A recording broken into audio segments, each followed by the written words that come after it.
Hey guys, welcome back to my channel Jhansi and Pragathees world. இது வந்து Pongal cleaning video part 2 தான் பார்க்க போகிறோம். இது வந்து சாட்டர்டே நைட் வந்து எடுத்த வீடியோ. போன வாரம் நைட்டு வந்து எங்கள் அம்மா வந்து பாத்திரம்லாம் வந்து கழுவி வச்சிட்டாங்க. இது வந்து 2 ஷிஃப்டாக வந்து கழுவி இருக்காங்க. இது வந்து பாதி பாத்திரம் தான். இது வந்து ஸ்டோர் ரூமில் வச்சுருக்காங்க. ஏன்னா ஹாலெல்லாம் வச்சா டிஸ்டர்பன்ஸ் ஆகும்னு சொல்லிட்டு ஸ்டோர் ரூமில் வச்சுருக்காங்க. கிச்சன் க்ளீனிங் வந்து எங்கள் அம்மா வந்து 2 நாளுக்கு முன்னாடியே ஸ்டார்ட் பண்ணிட்டாங்க. இப்போ வந்து மேலே வந்து இந்த பிளேட் வைக்கிற ஸ்டாண்டெல்லாம் கழுவிட்டுருக்காங்க. இன்னும் எதுவுமே க்ளீன் பண்ணல, எல்லாத்தையும் ரிமூவ் பண்ணி மட்டும் வச்சிட்ருக்காங்க. அப்புறம் வந்து ஷெல்ஃபில் வந்து முக்கால்வாசி எடுத்துட்டாங்க. பட் இப்போ தேவையானது சமைக்கிறதுக்கு தேவையானதெல்லாம் இருக்கும் இல்லையா, அதெல்லாம் மட்டும் வச்சுருக்காங்க. அப்புறம் மண் பாத்திரம்லாம் இருக்குது, ஏன்னா அதெல்லாம் சேஃப்டி பண்ணி எடுத்து வைக்கணும். ஏன்னா கை தவறி கீழே விழுந்துச்சுன்னா போயிடும் இல்லையா. இது வந்து சண்டே மார்னிங். அன்றைக்கி மார்னிங் நான் எந்திரிக்கும் போதே கட்டன்னு சவுண்டு கேட்டு தான் எழுந்திரிச்சேன். பார்த்தா எங்கள் அம்மா அந்த கிச்சன் க்ளீனிங் வந்து ஸ்டார்ட் பண்ணிட்டாங்க. இது ஒரு 9 மணி இருக்கும்னு வச்சுக்கோங்களேன், கரெக்டாக எனக்கு தெரில. கேஸ் ஸ்டவ்லாம் வந்து ரிமூவ் பண்ணி வந்து வச்சுருக்காங்க. பட் இன்னும் க்ளீன் பண்ணலை, எதுவுமே க்ளீன் பண்ணல, ரிமூவ் மட்டும் பண்ணி வச்சுருக்காங்க. கீழேருந்து வந்து கீழெல்லாம் வந்து க்ளீன் பண்ணியிருக்காங்க. அந்த கல்லெல்லாம் வச்சுருக்கோம் இல்லையா, அது வந்து அது மேலே பலகை போட்டு வச்சுருப்போம் பாத்திரம்லாம். ஏன்னா கீழே வச்சா வந்து பூச்சி வருதுன்னு சொல்லிட்டு. பட் கல் போட்டு வச்சுமே பூச்சி தான் வந்துச்சு. நான் காட்டுறேன் பாருங்கள். இப்போயுமே எங்கள் அம்மா பாத்திரம் தான் விளக்கிட்டு இருக்காங்க. பாத்திரம் விளக்குற வேலை என்றைக்குமே நம்மளோட இந்தியன் உமன்ஸுக்கு முடியாத ஒரு வேலையாக தான் இருக்குது. அதாவது எண்ட்லெஸ்ஸாக ஒர்க் இருக்குது. அந்த ஒர்க்கு இன்னும் கவுண்டர் டாப்லாம் க்ளீன் பண்ணவே இல்லை. எங்கள் அம்மா வந்து செவுரு இருக்குல்லையா, அது டைல் செவுரு, அது மட்டும் க்ளீன் பண்ணியிருக்காங்க. ஜன்னலை வந்து க்ளீன் பண்ணியிருக்காங்க, அந்த எண்ணெய் பசை போகணும் அப்படின்னு சொல்லிட்டு. பட் க்ளீன் பண்ணும்போது பெயிண்ட்டே வந்துட்டு, ஸோ இதுக்கப்புறம் க்ளீன் பண்ணால் அந்த வேலை காக்காதுன்னு சொல்லிட்டு விட்டுட்டாங்க. இங்கே வந்து என்ன ஒரு பிரச்சனைனா, மோட்ரு பாக்ஸ் இருக்குது. அதனால் இந்த பக்கம் தள்ளி வைக்க முடியாது கேஸ் ஸ்டவ்வை, ஜன்னல்கிட்ட தான் வைக்கணும். மோட்ரு பாக்ஸை சுற்றியும் வந்து அவ்வளோவா தண்ணியில் ஊற்றி க்ளீன் பண்ண முடியாது. அதனால் பார்த்து தான் க்ளீன் பண்ணணும். எங்கள் அம்மா என்னை ஹெல்ப்புக்கு கூப்பிட்றாங்க. பட் நான் வரத்துக்குள்ளே எந்திரிக்கிறதுக்குள்ளே வந்து பாதி வேலையை முடிச்சிட்டாங்க. Stove cleaning, counter top cleaning, அப்புறம் வந்து தரை ஃப்ளோர்லாம் க்ளீன் பண்ணணும், அவ்வளோதான். ஷெல்ஃப் வந்து இன்னொரு நாள் தான் க்ளீன் பண்ண போகிறாங்களாம். அப்படியே தரெல்லாம் க்ளீன் பண்ணிகிட்டு இருக்கும்போது பார்த்தாங்கன்னா வந்து மண்ணுளி பாம்புன்னு சொல்லுவாங்க இல்லையா, அது வந்து இருக்குது. ஆக்சுவலி இது வந்து கிச்சனில் இருக்குதுன்னு சொல்லிட்டு இது பண்ண வேணாம் யாரும். ஏன் அப்படின்னா வந்து 2 நாளுக்கு முன்னாடியோ இல்லை நேற்று இந்த வீடியோ எடுக்கிறதுக்கு முன்னாடினால என்னன்னு தெரில, அந்த சிங்க்குக்கு கீழே பைப் அட்டாச்மெண்ட் இருக்கு இல்லையா, அதில் வந்து ஏதோ அடப்பு இருந்துச்சுன்னு சொல்லிட்டு அதை ரிமூவ் பண்ணி எடுத்தாங்களாம். மேபி அந்த ஹோல் வழியாக வந்திருக்கலாம் அப்படின்னு அம்மா சொன்னாங்க. அது பார்த்திங்கன்னா வந்து நல்லா சில்வர் கலரில் பளபளன்னு இருக்குது. அந்த கல் ஈரமாக இருக்கிறதுக்கும் அதுக்கும் நல்லா வந்து இதாகிட்டு. நான் சொன்னேன் எங்கள் அம்மாட்ட, அடித்தா சாகாதுமா, நீங்கள் வந்து கொளுத்தி விடுங்க அப்படின்னு சொல்லிட்டு. நான் பேஸ்ட் மாரி ஆக்கிட்டே, இதுக்கப்புறம் செத்தா என்ன சாவட்டே என்ன அப்படின்னு சொல்லிட்டாங்க எங்கள் அம்மா. அதுக்கப்புறம் ஒரு 10 மணி ஆகிட்டு, இதுக்கப்புறம் நம்ம வந்து ஹேர் கேர் ரொட்டீன் பண்ண போகிறோம். அதுக்கு வந்து என்னோடய ஆயில் பழைய ஆயில் இருந்துச்சு, தீத்துருவோன்னு சொல்லிட்டு அதை எடுத்திருக்கேன். ஃபர்ஸ்ட் வந்து சிக்கு எடுத்து தான் எண்ணெய் தடவணும். இன்றைக்கி வந்து ஹேர் வாஷ் பண்ணலாம் அப்படின்னு சொல்லிட்டு இருக்கேன்.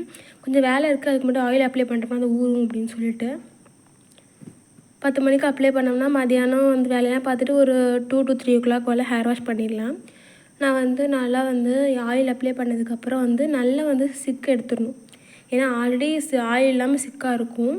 நம்ம சிக்கு எடுக்காமல் தலை குளித்தோம் அப்படின்னா இன்னுமே வந்து சிக்காக இருக்கும். ஸோ வந்து முடி டேமேஜ் ஆக நிறைய சான்சஸ் இருக்குது.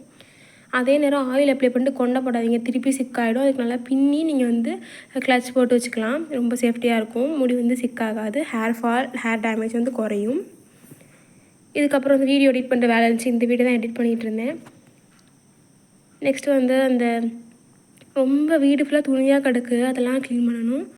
இதெல்லாம் நான் யூஸ் பண்ணாத துணி தான். பட் என்னென்னா நாளைக்கு இதை போட்டு போகலான்னு எடுத்து வைப்பேன் காலேஜுக்கு. பட் போட்டு போக மாட்டேன், மறந்துட்டு அவசரத்தில் வேறு ட்ரெஸ்ஸு போட்டு போயிடுவேன். அதனால தான் கொடியில் எவ்வளோ துணி இருக்குது. லாண்ட்ரி பாஸ்கெட்டுன்னு எதுக்கு வைக்கிறோன்னே தெரில. துணியெல்லாம் வெளில கிடக்கும், வைக்கிற துணியெல்லாம். அதெல்லாம் ஒரு நாள் எடுத்து லாண்ட்ரி பாஸ்கெட்டில் போடணும், இதுவே பெரிய தொல்லை. அதுக்கப்புறம் வந்து க்ளோத்ஸ் எல்லாம் வந்து மடித்து வச்சுட்டு இருந்தேன் கொடியில். பட் அதுலேயுமே வந்து சரி துவச்சிருவோம், ரொம்ப நாளாக இங்கே இருக்கேன்னு சொல்லிட்டு ஒரு 1 வீக்காக இங்கே தான் இருக்குது. ஜென்ரல் திறந்துட்டனால அழுக்காயிடும் அப்படின்னு சொல்லிட்டு துவச்சிருவோன்னு சொல்லிட்டு போட்டாச்சு. ஒயிட் பேண்ட்டு மட்டும் என்கிட்ட எவ்வளோ வாங்கினாலும் திருப்பி ஒயிட் பேண்ட் மட்டும் தான் வாங்கிட்டு இருக்கேன், லெகின்ஸு. எனக்கே கடுப்பாக வருது. போன தீபாவளி அப்போ ஒரு 4 ஒயிட் லெகின்ஸ் வாங்கியிருக்கேன். 100 ரூபாயிலேருந்து 799 வரைக்குமே ஒரு வந்து லெகின்ஸ் வந்து நான் வாங்கியிருக்கேன். 4மே வந்து ஒயிட் கலர் லெகின் தான். ஒன்று வந்து 100 ரூபா, அந்த ரோட்டில் வைப்பாங்களே அது. பட் அது குவாலிட்டி சூப்பராக இருக்குது. ஆங்கிள் லென்த்லேயே நம்மளுக்கு கிடச்சிச்சு. அதே ஆங்கிள் லென்த்து 799, அதேமாரி ஃபுல் லென்த் வந்து 599. அப்போ 399 இல்லை 699 தெரியல. அதுக்கும் ஒன்று வாங்கினேன், பட் ரேட் எனக்கு சரியாக தெரில. நிறையா வந்து லெகின்ஸ்லாம் வாங்கினேன். இப்போ கொடியில் உள்ள திங்ஸ்லாம் வந்து நம்ம க்ளீன் பண்ணி வச்சாச்சு. அப்புறம் வந்து டேபிள் க்ளீன் பண்ணணும். அதை நான் வந்து காட்டல, ஏன்னா ஆல்ரெடி டேபிள் க்ளீனிங் வீடியோ போட்டிருக்கேன், உங்களுக்கு போர் அடிக்க நான் விரும்பல. நான் வந்து கடன் சவுண்டு கேட்டு எழுந்திரிச்சேன்னு சொன்னேன் இல்லையா, அதனால் போய் பெட்டெல்லாம் அப்படியே போட்டு போயிட்டேன். ஸோ வந்து தான் வந்து க்ளீன் பண்ணிகிட்ருக்கேன். ஆக்சுவலி நாங்கள் வந்து கட்டில் தான் பெட்டு போட்டிருப்போம். பட் எங்களுக்கு ஏதோ வித்தியாசமாக தோணுச்சு, சரின்னு சொல்லிட்டு கீழே படுத்து பார்ப்போம்னு சொல்லிட்டு கீழே வந்து போட்டோம். பட் வந்து கீழே போட்டால் மெயின்டைன் பண்ணவே முடியல, எடுத்து வைக்க வேண்டியதாக இருக்குது. கட்டில் இருந்தால் அப்படியே இருக்கும், மேலாப்பில் மட்டும் கீழே க்ளீன் பண்ணி விட்டுடலாம். இது ரொம்ப கஷ்டமாக இருக்குது. அப்புறம் வீடியோ எடுத்துகிட்டு இருந்த இடம் இருக்குல்லையா, அதான் வாசல், அதனால் அதை தள்ளி வச்சுட்டு அப்புறமே போய் வெளில வச்சுட்டேன். பெட்டை வந்து அந்த ரூமில் வச்சுட்டு இன்னொரு ரூமில். இந்த குடம் ரொம்ப நாளாக வெளிலே கிடந்துச்சு, என் பேக்கில் இருக்கும்ல, ஸ்டடி டேபிள் மேலே இருக்கும். அதுக்கு பர்ஃபெக்டாக ஒரு இடம் கண்டுபிடிச்சிட்டேன். இத்தனை நாள் இந்த இடத்துல வந்து கர்டன் வந்து இருந்துச்சு, அதனால் இந்த இடத்துல வைக்கல.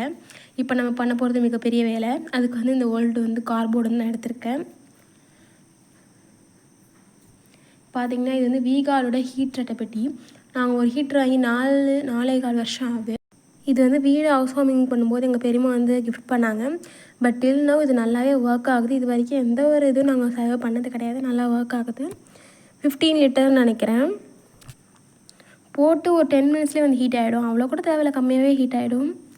இப்போ இந்த அட்டைப்பெட்டி வந்து நான் வந்து நிறையா யூஸ் பண்ணிகிட்டு இருந்தேன் முன்னாடி. முதல்ல வந்து லாண்ட்ரி பேஸ்கெட்டாக இதுதான் யூஸ் பண்ணேன். பட் வந்து மாய்ஸ்ட் வந்து அட்டைப்பெட்டி வந்து வீணாக்குது. அப்புறம் வந்து பில்லோலாம் போட்டு வைக்க யூஸ் பண்ணோம். அப்புறம் வந்து பழைய புக்ஸ்லாம் போட்டு வச்சோம். அப்புறம் ஓல்டு கிளாத்ஸ் போட்டு வச்சோம். அப்புறம் ஸ்டிச் பண்ண வேண்டிய கிளாத்ஸ் எல்லாம் நிறையா இருந்துச்சு, அதெல்லாம் போட்டு வச்சுருக்கேன். அப்புறம் வந்து இதை கட் பண்ணி டைனிங் ஏரியாவில் போட்டு டைனிங் ஏரியாவை நீட்டாக மெயின்டைன் பண்ணலான்னு சொல்லிட்டு ஒரு ஐடியா இருந்துச்சு. பட் நல்ல வேளை நான் கட் பண்ணல. இப்போ வந்து நம்ம வேறு ஸ்டோரேஜ்க்காக தான் யூஸ் பண்ண போகிறோம். இந்த 2 in 1 நம்ம யூஸ் பண்ண போகிறோம். அதுக்கு வந்து கிழிஞ்சிருக்க இடத்துலலாம் வந்து செலோ டேப் போட்டுக்கிறேன். ஒரு இடம் ஃபுல்லாகவே கிழிஞ்சிட்டு கீழே உள்ள பேஸு. பட் அதனால் நம்ம பேஸாக யூஸ் பண்ண முடியாது, ஏன்னா உள்ளே வைக்க போகிற திங்ஸ் கொஞ்சம் வேல்யூபிளான திங்ஸ். அதனால் நம்ம வந்து பேஸாக அதை யூஸ் பண்ண முடியாதுன்னு சொல்லிட்டு டாப்பை பேஸாகவும் பேஸை டாப்பாகவும் மாற்றிட்டேன். எதுக்கும் சேஃப்டிக்காக வந்து செலோ டேப் 4 பக்கம் போட்டு உள்ளேயும் போட்டாச்சு. அப்புறம் வந்து ஒட்டும் போது பார்த்திங்கன்னா 2த்துக்கும் அட்டாச்சே ஆகலை. கேப் இருக்கக்கூடாது இல்லையா, நடுப்புற கேப் இருந்தால் அதை விழுந்துடும். ஸோ நம்ம வந்து அதை ஃபில் பண்ணுறதுக்காக ஏதாவது ஒரு இது வச்சுக்கலாம். ஏன்னா இந்த பக்கம் வந்து ஃபில் பண்ணும்போதும் சென்ட்ரு மட்டும் தான் நம்மளுக்கு கரெக்டாக இருக்கணும். அதனால் சென்டரில் குட்டி பேப்பர் கூட, குட்டி அட்டை கூட தான் நீங்கள் வச்சுக்கலாம், யூஸ் பண்ணிக்கலாம். அதுக்கப்புறம் ஃபுல்லாக சுற்றின்னு இருக்கிற அரை பண்டில் செலோ டேப்பே சுற்றிட்டேன் அதில். இந்த வீடியோ எடுக்கும்போது எங்கள் அப்பா வந்து வெளில டிவி பார்த்துட்டு இருந்தாங்க. செலோ டேப் பிரிக்கிற சவுண்டு கேட்டு என்ன தான் பண்ணுற, இவ்வளோ நேரமாக சவுண்டு கேட்குது அப்படின்னாங்க. அவ்வளோ செலோ டேப் வந்து பிச்சு நான் ஒட்டிகிட்டு இருந்தேன். ஏன்னா சேஃப்டி முக்கியம் இல்லை. ஏன்னா அந்த பாக்ஸ் வந்து ஆல்ரெடி தண்ணியில் ஊறி போன மாதிரி இருக்குது. ஸோ நம்மளுக்கு சேஃப்டி முக்கியம் பிக்கிலே. பார்த்திங்களா, ஃபுல்லாக வந்து கவர் பண்ணியாச்சு. அதேமாதிரி உள் சைடு ஒரே ஒரு செலோ டேப் போட்டு கவர் பண்ணிக்கலாம். பார்த்திங்கன்னா எங்கள் ஹாலில் வந்து மேலே வந்து லாஃப்டில் வந்து இது இருக்குது, அது என்னது, அந்த தெர்மாக்கோல். ஹீட்டருக்கு வந்து தெர்மாக்கோல் தான், பட் 2 இருக்கும், 1 தான் இருக்குது. அதான் எடுக்க போகிறோம். அதை எடுக்கலான்னு வெளில வரும்போது பார்த்தா எங்கள் அப்பா வந்து டேபிள், அப்புறம் இன்னொரு டேபிள் இருக்கும், அதெல்லாம் வந்து க்ளீன் பண்ணிகிட்டு இருந்தாங்க. பார்த்திங்களா எவ்வளோ டஸ்ட்டாக இருக்குதுன்னு சொல்லிட்டு. ஆக்சுவலி நாங்கள் இந்த டேபிள் தான் எல்லா திங்ஸும் வைப்போம். ரீசெண்டாக வந்து டீபாய் மாரி செய்யலான்னு சொல்லிட்டு ஒரு ஐடியா பண்ணோம். பட் அது எங்களுக்கு யூஸ் இல்லை. சரின்னு சொல்லிட்டு ஸ்டாண்டாக வைக்கலான்னு சொல்லிட்டு அந்த பக்கம் எங்கள் அப்பாவோட திங்ஸ் நிறைய திங்ஸ் இருக்கும், அதெல்லாம் அங்கே வந்து வச்சுட்டோம். இப்போ வந்து இதில் செட்டாப் பாக்ஸ், ரிமோட்டு, கீ இது மட்டும் தான் இருக்கும், ஃபோனில் மட்டும் தான் இருக்கும். இங்கே வந்து டேப்லெட்டு, கோகனட் ஆயில், சிபி, இதுமாரி அவங்களுக்கு தேவையான எல்லாத்தையுமே வந்து வச்சுக்கிறாங்க. அவங்களுக்கு கம்ஃபர்டபுளாக இருந்தால் போதும், அதனால் அவங்களே அரேஞ்ச் பண்ணிக்கிட்டாங்க, எங்களுக்கு அதெல்லாம் கிடையாது. இது வந்து டிவி கிட்டே இருக்க டேபிள், அதில் போட்டிருக்க அந்த துணி வந்து மாற்றியாச்சு. இப்போ மேலேருந்து நம்ம வந்து தெர்மாக்கோல் எடுத்தாச்சு. இது எதுக்குன்றதை நான் வந்து நெக்ஸ்ட் ஸ்டெப் காட்டுறேன் பாருங்கள்.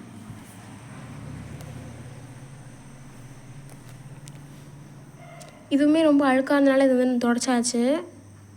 இது வந்து ஒரு சேஃப்டி பர்பஸ்க்காக தான் நம்ம வந்து யூஸ் பண்ண போகிறோம். உள்ளே என்ன சேஃப்டிக்கிற உள்ளே வைக்க போகிற பொருள் ரொம்ப முக்கியங்கிற, என்ன வைக்க போகிறேன் அப்படி தானே கேட்குறீங்க. நீங்களே பாருங்கள், ரொம்பலாம் பெரிய விஷயம் கிடையாது. பட் வந்து சேஃப்டி இல்லாமல் வச்சுருக்கேன், அதை பத்திரமா உள்ளே வைக்கணும்னு எனக்கு தோணுச்சு.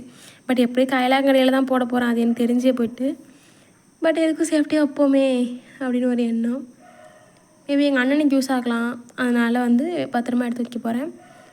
இப்போ வந்து நம்ம வந்து அந்த அட்டைப்பட்டியை பார்த்துக்கோங்க, அதுக்குள்ளே வச்சாச்சு. ஆக்சுவலி இதோட அட்டைப்பட்டின்றனால ஃபிட் ஆகிட்டு, இன்னொரு தெர்மாக்கோல் ஃபிட்டே ஆகலை. இப்போ நம்ம பண்ண போகிறது அந்த டேபிள். போன வீடியோவில் காட்டியிருப்பேன், இந்த ஸ்டடி டெஸ்க்கை வந்து க்ளீன் பண்ணிட்டேன் அப்படின்னு சொல்லிட்டு. பட் வந்து இன்னொரு டேபிள் இருக்குல்ல, அதை க்ளீனே பண்ணல. ஏன்னா தொட்டால் வந்து ஒரு நாள் ஃபுல்லாக அதிலே வேலையாகிடும், ஆஃப் டே ஃபுல்லாக அதிலே வேலையாகிடும். ஸோ வந்து அதனால் எதுவுமே பண்ணல. அதனால் இன்றைக்கி இந்த வேலையை பார்த்துருவோம், ரூம் ஃபுல்லாக டீக்ளட்டர் பண்ணிடுவோம் அப்படின்னு சொல்லிட்டு ஒரு ஐடியா பண்ணிகிட்டு இருந்தேன். அதனால் அந்த டேபிளில் உள்ள புக்ஸு, பென்னு நிறையா திங்ஸ் வச்சுருந்தேன். அதில் ஒரு மெயின் திங், அதாவது ஒரு கம்பார்ட்மெண்ட்டே அடைச்சது என்னென்னு வச்சுன்னா கம்ப்யூட்டர்.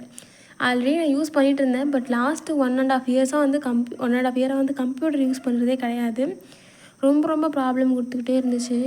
ஒரு 7 இயர்ஸ் 8 இயர்ஸோ 10 இயர்ஸ் இருக்கும். 10 இயர்ஸ் பேக் வந்து எங்கள் அண்ணனுக்கு ஃபர்ஸ்ட் வாங்கின கம்ப்யூட்டர். அவங்க புதுசாக வாங்கோட்டே நான் இன்னும் யூஸ் பண்ணிக்கோன்னு சொல்லி கொடுத்துட்டாங்க. பட் யூஸ் பண்ணாமல் இருந்ததுனாலே அது வந்து ரிப்பேர் ஆகிட்டு, அதனால் வந்து அப்படியே எடுத்து வச்சுட்டேன்.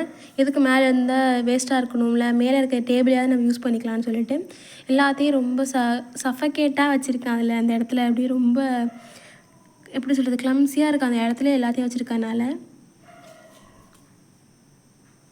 இப்போ நம்ம ஒன்று ஒன்றா எடுத்து துடைச்சிக்கலாம். முதல்ல இதுதான் அதில் இருக்கிறதுலே வெயிட்டான திங்ஸ். என்னென்னு பார்த்தீங்கன்னா வந்து யூபிஎஸ்ஸு. இதை நம்ம வேறு எதுக்காக கூட யூஸ் பண்ணிக்கலாம் போல், கம்ப்யூட்டர் மட்டும் இல்லாமல். ஆக்சுவலி கம்ப்யூட்டரோட ப்ரிண்டர் இருந்துச்சுன்னா வச்சுக்கோங்களேன், நான் கம்ப்யூட்டர் அடிக்கடி யூஸ் பண்ணுவேன். ஏன்னா ப்ரிண்ட் அவுட் நிறையா எடுப்பேன்.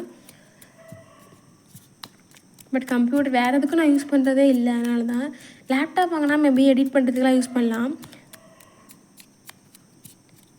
முதல்ல வந்து க்ளோத்தில் வந்து துடைச்சி பார்த்தேன், பட் செட் ஆகலை. அப்புறம் வந்து ஒரு பெயிண்ட் ப்ரஷ் எடுத்து வளன்னு துடைச்சி எடுத்தாச்சு.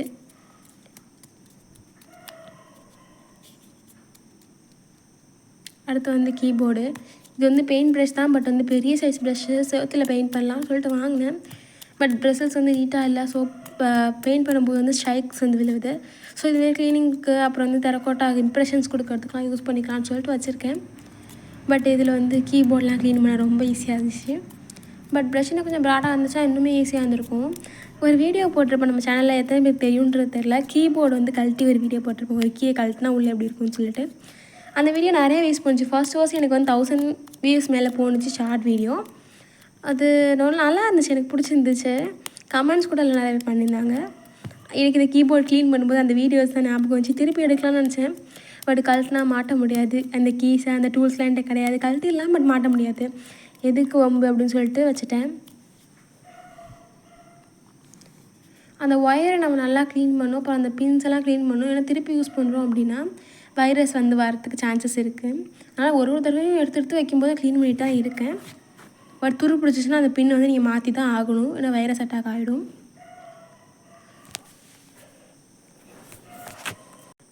நெக்ஸ்ட் வந்து மவுஸு, அப்புறம் வந்து மானிட்டர் கேபிள், இதுமாரி யூஎஸ்பி கேபிள் நிறையா இருந்துச்சு. இது வந்து ஒய்ஃபை கனெக்ட் பண்ணுறதுக்கான கேபிள்னு நினைக்கிறேன், கரெக்டாக தெரியல. நான் 1.5 இயர்க்கு மேலே ஆச்சு யூஸ்லாம் பண்ணி. ஒரு கேபிள் ஒரு பின்னையுமே நான் வந்து பார்த்து வந்து தொடச்சி வச்சுட்டு இருந்தேன்.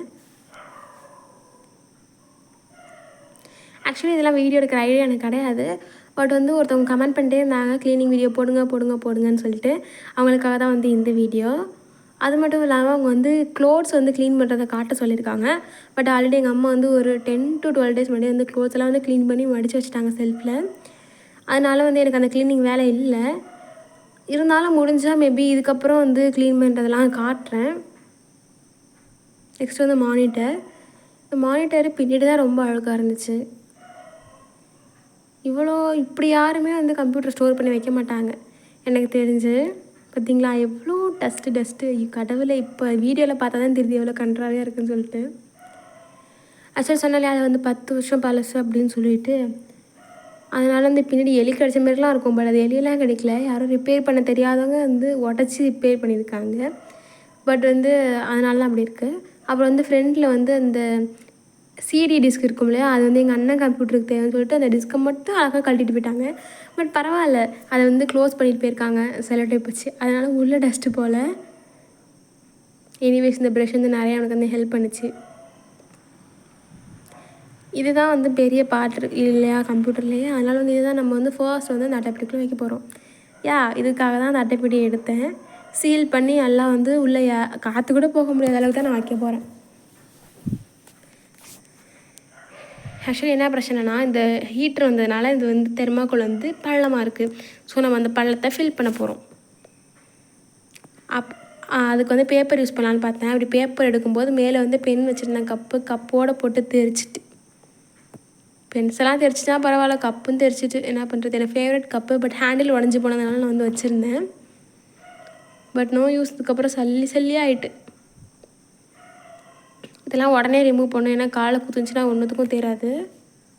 உடனே ரிமூவ் பண்ணியாச்சு. இப்போ வந்து நெக்ஸ்ட் வந்து நம்ம பேப்பர்ஸ்லாம் வந்து வேஸ்ட்டு பேப்பர்ஸ்லாம் நிறையா இருக்கும் இல்லையா, அதெல்லாம் எடுத்து பால் மாரி பண்ணி இதுக்குள்ளே வந்து நம்ம போட்டுக்கலாம். இது எல்லாமே ஒரு ஃபர்ஸ்ட் ஆர் செகண்ட் செம்மில் யூஸ் பண்ண பேப்பர்ஸ்னு நினைக்கிறேன். அதெல்லாம் இன்னும் வச்சுருந்தேன், அதே பெரிய விஷயம்.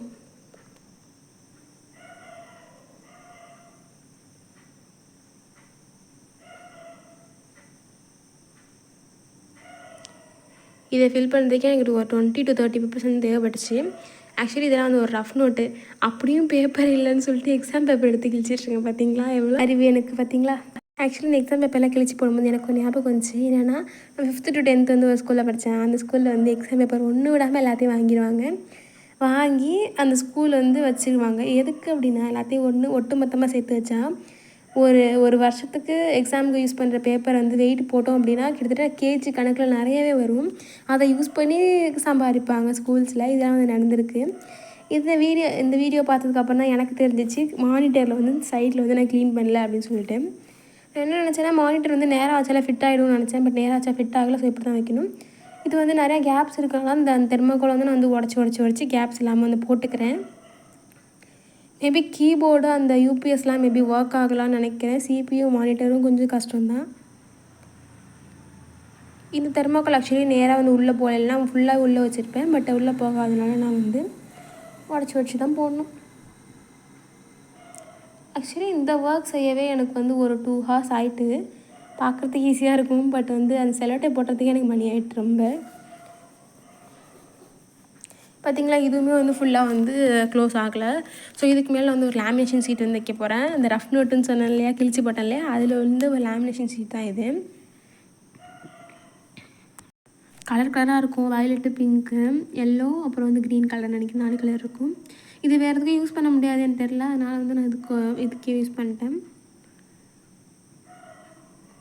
இதே நம்ம கீழே சுற்றின மாரி நிறையா அந்த செலோட்டை போட்டு சுற்றியாச்சு. பட் கீழே சுற்றின அளவுக்கு இங்கே வந்து போடலை. ஏன்னா செலோட்டை புதுசு, தீத்துட்டோன்னு வச்சுக்கோங்களேன், கொண்டே போட்டுருவாங்க எங்கள் வீட்டில். இப்போ தான் வாங்கி தந்தேன் அப்படின்னு சொல்லிட்டு. எதுக்கு இதெல்லாம் நான் பண்ணிகிட்டு இருக்கும்போது எங்கள் அம்மா அங்கே வேலை பார்த்துட்டு இருந்தாங்க. எங்கள் அம்மா என்ன சொன்னாங்கன்னா, க்ளீன் பண்ணுறதுல வீடியோ எடுக்காது அப்படின்னாங்க. அது ஏன் சொன்னாங்கன்னு தெரியல. அவங்களுக்கு மேபி அன்கம்ஃபர்டபுளாக இருக்கலாம். அதனால் இன்னொரு விஷயம், அவங்க வந்து ஃபோன் வந்து ட்ரைபாடில் செட் பண்ணிட்டு வந்துட்டேன்னா அவங்க வந்து சில நேரம் பயப்படுவாங்க. ஃபோன் வந்து கீழே விழுந்துருமோ, அவங்க தெரியாமல் வேலை பார்க்கும்போது தள்ளி விட்ருவாங்களோ அவசரத்தில் அப்படின்னு சொல்லிட்டு. அது கூட ரீசனாக இருக்கலாம். பட் என்னென்னு எனக்கு தெரியல, எங்கள் அம்மா எடுக்காதுன்னு சொன்னாங்க. அதனால் பிஃபோர் அண்ட் ஆஃப்டர் மட்டும் நான் முடிஞ்ச வரைக்கும் காட்டுறேன்.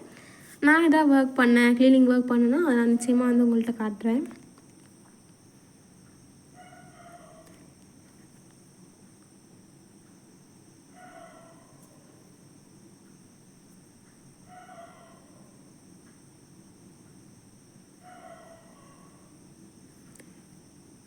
வெர்டிக்கலாக பெர்பெண்டிகுலரான்னு மாற்றி ஓட்டிகிட்டு இருந்தேன். ஏன்னா அப்போ தான் வந்து சேஃப்டி வந்து என்ஷூர் பண்ண முடியும்.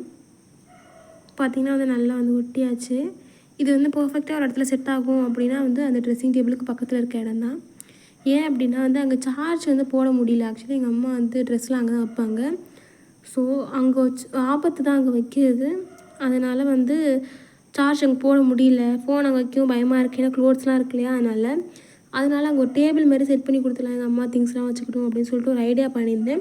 எங்கள் அம்மாவுக்கு திங்ஸ்லாம் ரொம்ப பெரிய திங்ஸ்லாம் கிடையாது. ஒரு பென்சிலு, அப்புறம் சம் திங்ஸ்லாம் வந்து தேவைப்படும். அப்புறம் வந்து கோலம் போடுறதுக்கு நோட்டு, அப்புறம் கணக்கு நோட்டு நிறையா வச்சுருப்பாங்க. அப்புறம் எக்ஸாம் பேட் இதெல்லாம் வச்சுருப்பாங்க. அப்புறம் வந்து ஒரு சார்ஜிங் ஃபோன் பண்ணுறதுக்காக ஒரு ஸ்டாண்டு மாரி நான் வச்சுட்டேன். இது வந்து டேபிள் மாதிரி செட் பண்ணலான்னு பார்த்தேன். பட் வந்து அது வெறுமனே இருந்துச்சு. ஸோ வந்து நம்ம வந்து ஒரு பேடு போட்டு மேலே வச்சிட்டோம் அப்படின்னா அது வந்து ஃபுல் டேபிளாக யூஸ் பண்ணிக்கலான்னு சொல்லிட்டு நான் வந்து ஐடியா பண்ணேன். பட் அது ஒர்க் அவுட்டும் ஆனிச்சு. பட் இப்போ எங்கள் அம்மா அதில் என்ன திங்ஸ் வச்சுருக்காங்க தெரியுமா? சொன்னால் நீங்கள் சிரிப்பீங்க. ட்ரெஸ்ஸெல்லாம் மடித்து என் ஷெல்ஃபில் வைக்காமல் எங்கள் அம்மா அது மேலே வச்சுருக்காங்க. இப்போ நம்ம வந்து ஃப்ரிட்ஜ் க்ளீன் பண்ணுறதை பார்க்கலாம். ஆக்சுவலி ஃப்ரிட்ஜ் க்ளீன் பண்ணதுக்கப்புறம் பார்க்கலாம். ரொம்ப திக்குது இன்றைக்கி, என்னன்னு தெரில. எங்கள் ஃப்ரிட்ஜாக இது அப்படின்ற மாதிரி இருந்துச்சு. ஏன்னா வாங்கி வந்து 1 year தான் ஆகுது. பட்டு ஒரு 6 மாதம் வரைக்கும் நல்லா இருந்துச்சு. அதுக்கப்புறம் எல்லார் ஃப்ரிட்ஜு மாரியும் குப்பை மாரி ஆகிட்டு இப்போ தான் எங்கள் அம்மா வந்து க்ளீன் பண்ணி வச்சுருக்காங்க. Actually fridge cleaning, puja room cleaning, என்னோடய ரூம் க்ளீனிங் இதெல்லாம் வந்து நான் தான் பண்ணுவேன். பட் இந்த தடவை நான் காலேஜில் ரொம்ப பிஸியாக இருக்கனால எங்கள் அம்மாவே எல்லாம் பண்ணிட்டாங்க. ஃப்ரீசர் வந்து க்ளீன் பண்ணுற வேலையே கிடையாது. ஏன்னா அது யூஸே கிடையாது. இதில் வந்து பக்கத்தில் வந்து ட்ரைபாட் வைக்கிறதுக்கு பர்ஃபெக்டாக ஒரு பிளேஸ் வந்து அமைஞ்சிட்டு இதான் வந்து சார்ஜ் போட்டு ஃபோனை வைக்கிறதுக்காக ஒரு ஸ்டாண்டு மட்டும் ரெடி பண்ணணும். அது வந்து என்னோடய பென் ஸ்டாண்ட் ஒன்று இருக்குது, அது யூஸ் இல்லாமல் இருக்குது, அது தூக்கி வச்சுருவேன். பார்த்தீங்களா, அங்கே வந்து ட்ரைபாட் வந்து கரெக்டாக வந்து செட் ஆகிட்டு. ஆக்சுவலி இந்த வீடியோவில் பார்த்தீங்கன்னா தெரியும், என்னோடய ட்ரெஸ்ஸிங் டேபிளோட ட்ரா வந்து உடஞ்சிட்டு திருப்பி அதனால் மாட்ட முடியாமல் தூக்கி கீழே வந்து போட்டு வச்சுருக்கேன். அப்புறம் க்ளீன் பண்ணி பார்த்தீங்கன்னா இவ்வளோ குப்பை. நான் இதெல்லாம் க்ளீன் பண்ணுறதுக்குள்ள எங்கள் அம்மா ஷெல்ஃப்லாம் க்ளீன் பண்ணிட்டாங்க, அதாவது எடுத்து வச்சுருக்காங்க பொருளெல்லாம். ஷெல்ஃப்லாம் க்ளீன் பண்ணல. இப்போ பார்த்தீங்கன்னா வந்து எங்கள் அம்மா வந்து 4 to 5 ஷிஃப்ட்டு வந்து பாத்திரம் வந்து கழுவி வச்சுருக்காங்க. பாருங்கள், ஸ்டோர் ரூம் ஃபுல்லாக பாத்திரம் தான். எங்கள் வீட்டில் இருக்க எல்லா பாத்திரமும் இங்கே தான் இருக்குது. உங்கள் வீட்லேயும் இப்படி தான்? நான் கீழே கமெண்ட் பாருங்கள். தேங்க்ஸ் ஃபார் வாட்சிங். பை.